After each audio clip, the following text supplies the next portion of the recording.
अचानक यहाँ?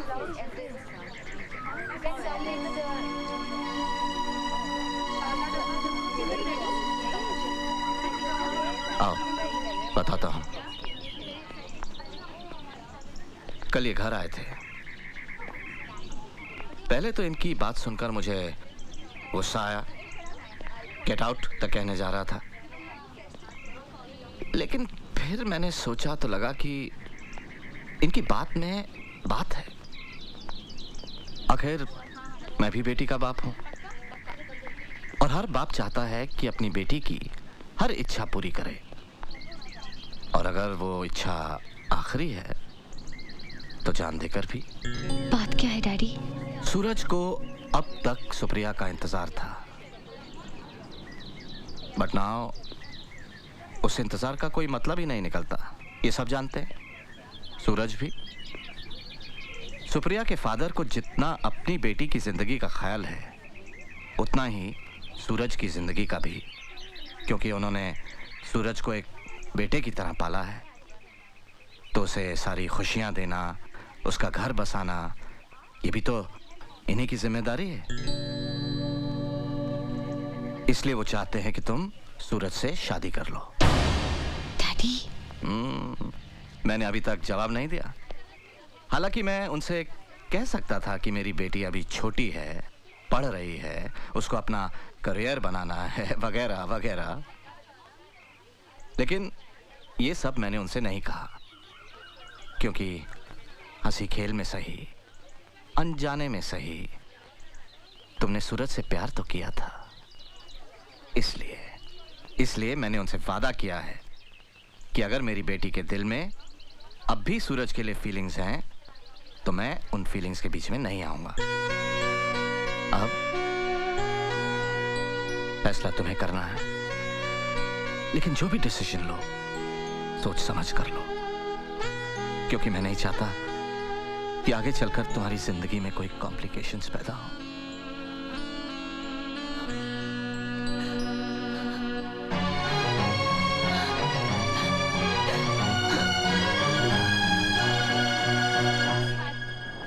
इंसान को अपनी जिंदगी में इससे भी ज्यादा समझौते करने पड़ते हैं। देखो सूरज, सवाल तुम्हारा पूजा से शादी करने का नहीं है, सवाल है सुप्रिया की जिंदगी का। देखो सूरज, अगर तुम सुप्रिया का कहना मानकर पूजा से शादी कर लोगे, हो सकता है सुप्रिया दवाइयाँ खाना शुरू कर दे, अच्छी हो जाए, उसको उसकी ज़िंदगी वापस मिल जाए। और फिर सूरज, पूजा भी तो तुमसे प्यार करती है। वो प्यार नहीं, इन्फैचुएशन है, जिद है, नई उम्र का पागलपन है।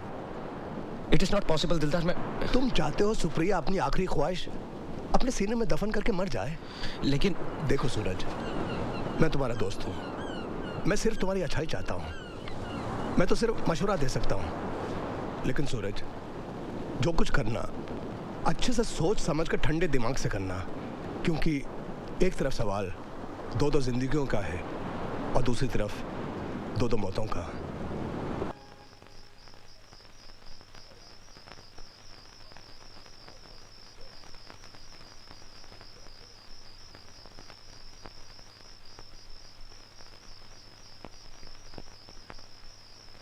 बैठो।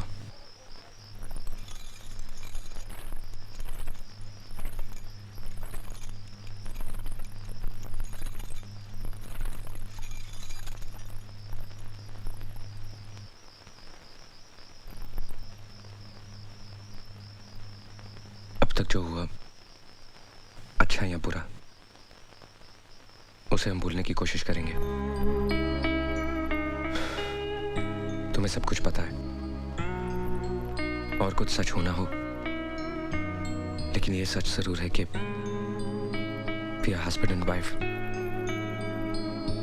मैं एक अच्छा पति बनने की कोशिश करूंगा। कुछ वक्त जरूर लग सकता है।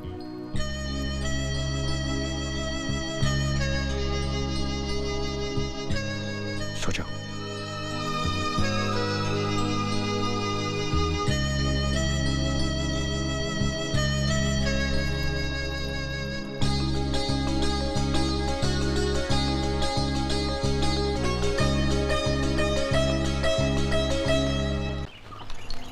और लीजिए ना।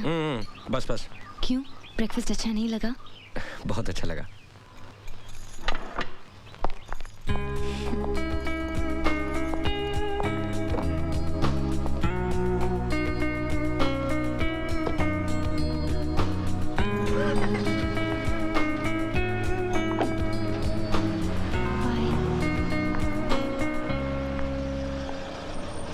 हाय पूजा। अरे दीपा, तुम? पूजा कैसी है तू? मैं अच्छी हूँ, चल अंदर आ जा। बता, सब ठीक तो है? लेकिन मैं बहुत नाराज हूँ तुझसे। मैं छोटी और मैं अपने पेरेंट्स से मिलने गई और तूने शादी कर ली। पर कुछ भी कह, मान गए तुझे।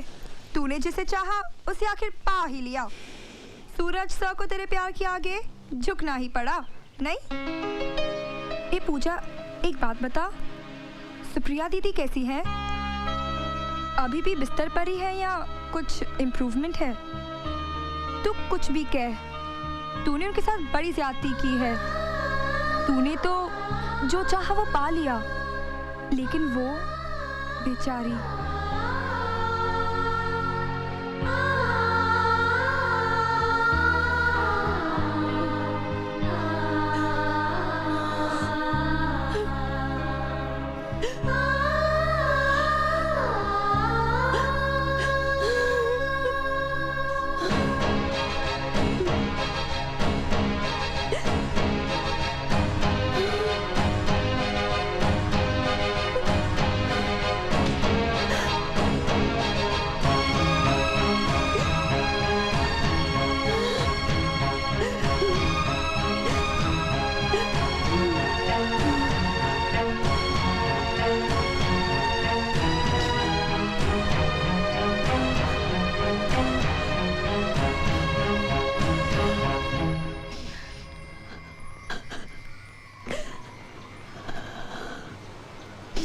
अरे पूजा, ये क्या कर रही हो तुम? कब आई? सूरज भी आए हैं? साड़ी में तुम बहुत अच्छी लग रही हो। ठीक हो ना? मुझे प्रायश्चित करना है। मैंने जो आपके साथ किया उसका प्रायश्चित करना है। मुझसे अब सहा नहीं जाता। ये तुम क्या कह रही हो पूजा?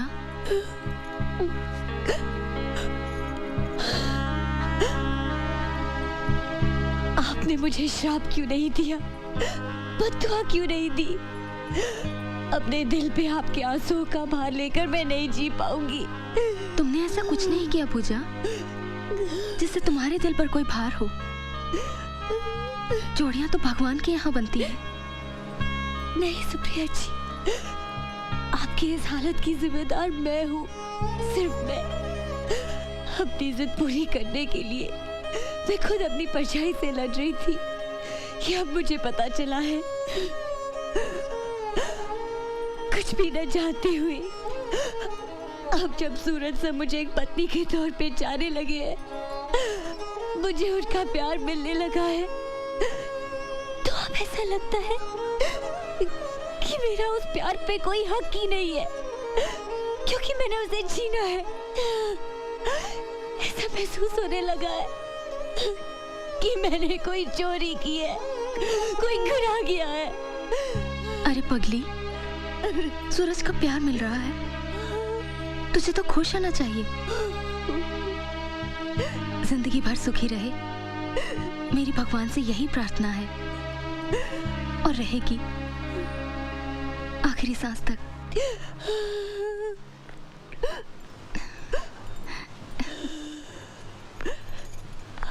पापा इसे पहचानते हैं ना? अपनी पूजा, सूरज की बीवी। देख चुका हूं इसे आते हुए, और देखते ही समझ गया था कि कोई हंगामा खड़ा करने आई है ये। एक बार पहले भी इसके कदम पड़ चुके हैं यहाँ। उसका फल मैं और मेरी बेटी आज तक भुगत रहे हैं, आज तक। अरे इतना सब कर लेने के बाद भी तेरा मन नहीं भरा जो आज फिर यहाँ पर? पापा, ये क्या कह रहे हैं आप? पता है आप किससे बात कर रहे हैं? पता है, लेकिन क्या करूं?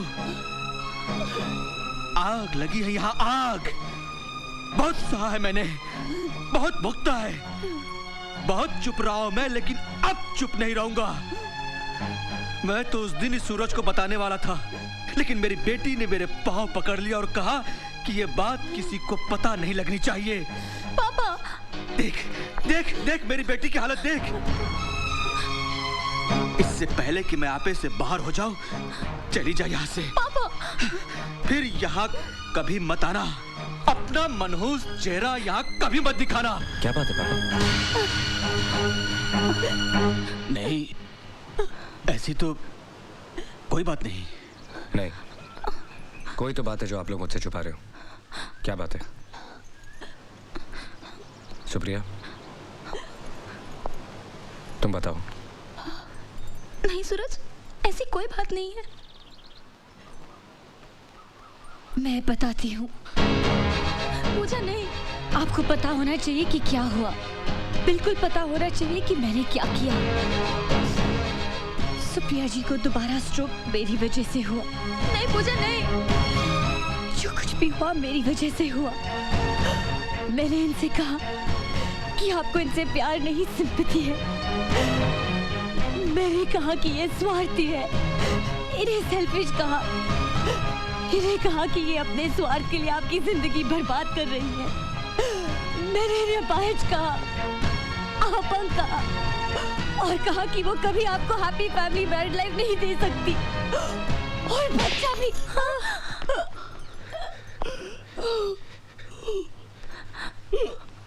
अच्छा किया, बहुत अच्छा किया आप लोगों ने। सूरज को खुश रखने के लिए सुप्रिया ने अपने प्यार का गला घोट दिया। बाप ने बेटी के आंसू देखकर सच्चाई छुपा ली।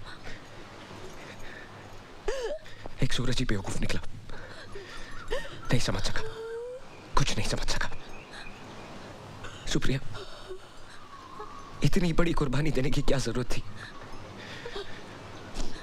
मैं इस लायक नहीं हूं। एक बार, सिर्फ एक बार का होता।